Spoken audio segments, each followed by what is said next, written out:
Okay, so I'm here to share with you guys my style of clairvoyant reading. And in addition to that, to share some advice. So, I won't be using the Rider-Waite Tarot deck. I do not own that deck. I have never owned that deck. And I have been reading for years. The deck that I will be using is called The Kingdom Within All. And the reason why I chose this deck is because it is filled with a lot of hidden knowledge, hidden symbolism, occult symbols. Okay? And this is very important when you're operating or functioning in the position of a clairvoyant reader, because a clairvoyant reader relies solely on their intuition in order to, as a means for interpretation. Okay?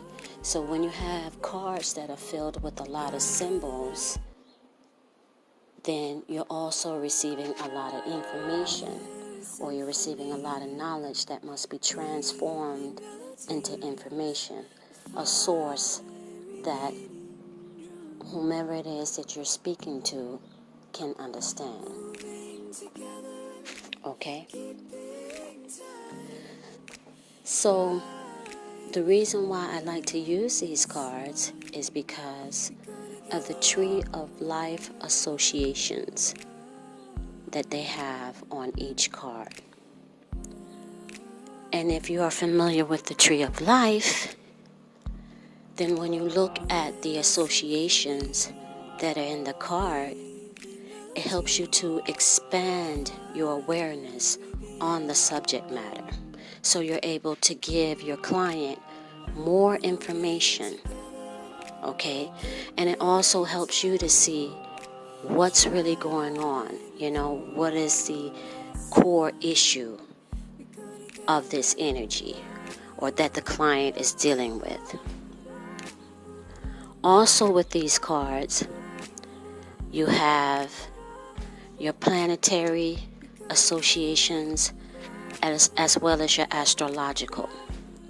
So again, you're able to see what energy you're working with, and it allows you to expand your awareness and share the most available information with your client. Now,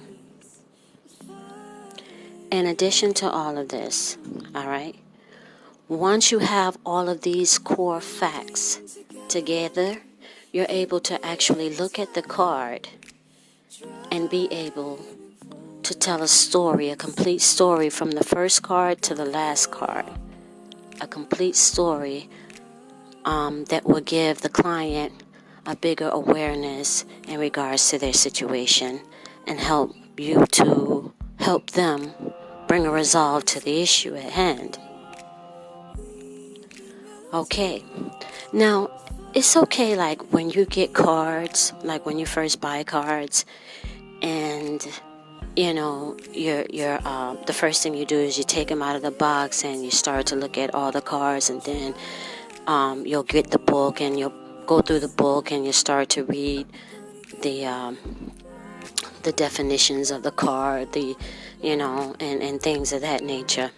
It may not be in that particular order, but those are usually the two things that you do when you first get your cards or you purchase your cards. All right. I recommend not to get caught up in the verbal descriptions that are in the book, because once you start to get caught up on those descriptions and you start to memorize them with the hopes that they will help you conduct successful readings, it's going to take you away from a lot of hidden knowledge that are contained within the cards. So don't get caught up on the written descriptions. It's okay to read over them because they actually exist to expand your intuition. Okay, so certain words will be used in the descriptions as a means to trigger your intuition and allow you to be guided. Okay, look at it as that only.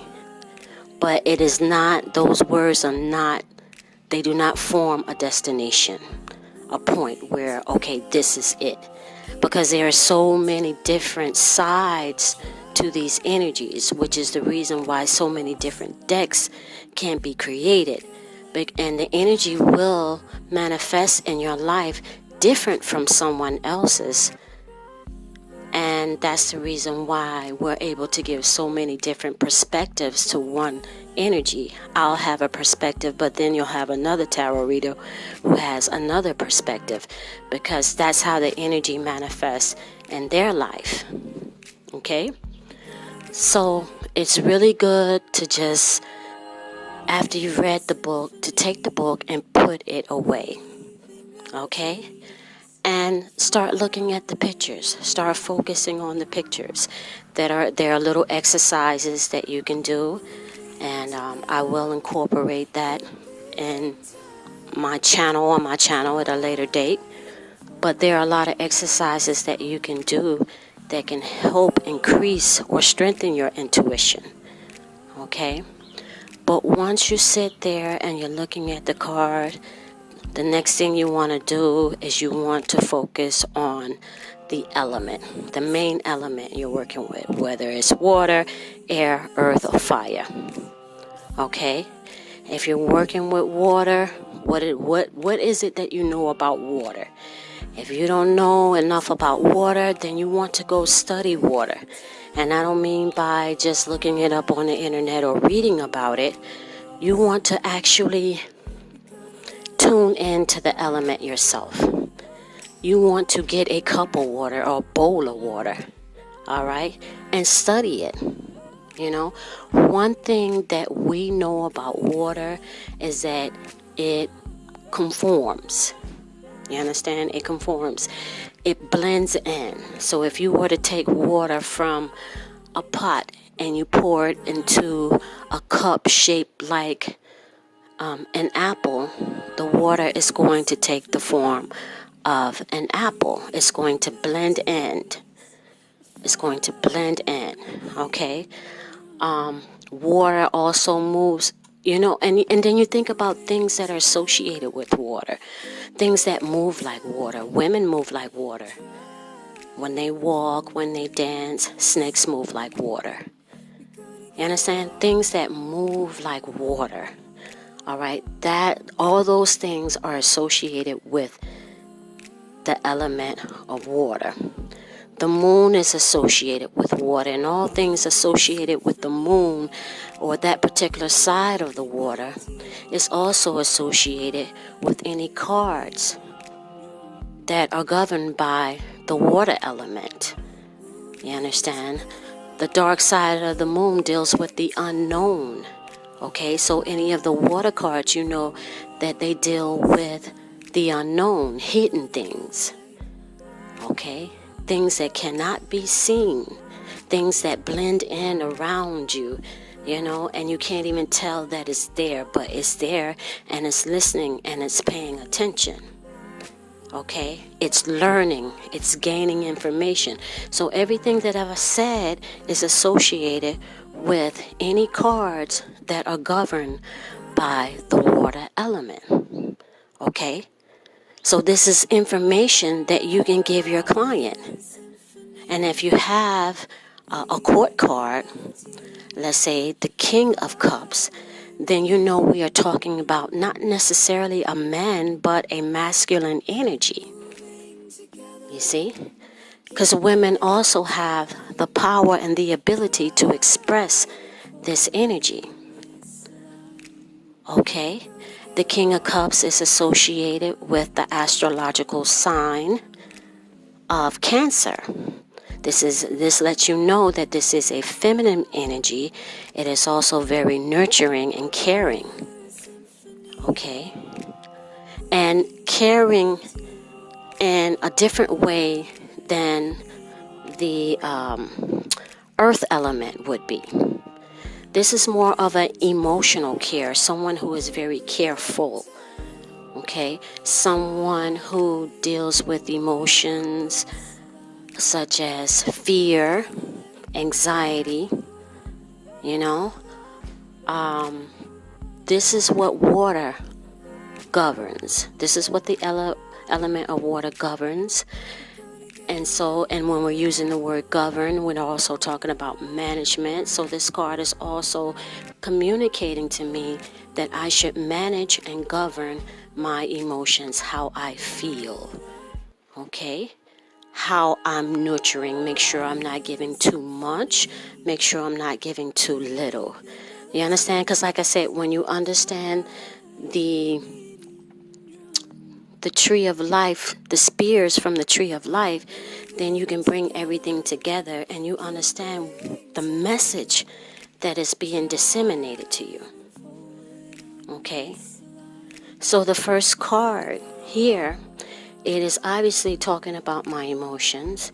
It's dealing with spear 2 of the tree of life. So that's communicating intuition. So being that this card came up upright, it lets me know that I am in tune with my guides, because it also, Spirit 2 governs your spiritual guides. So they're letting me know that I am in tune with my spiritual guides in the way that I am dealing with my emotions.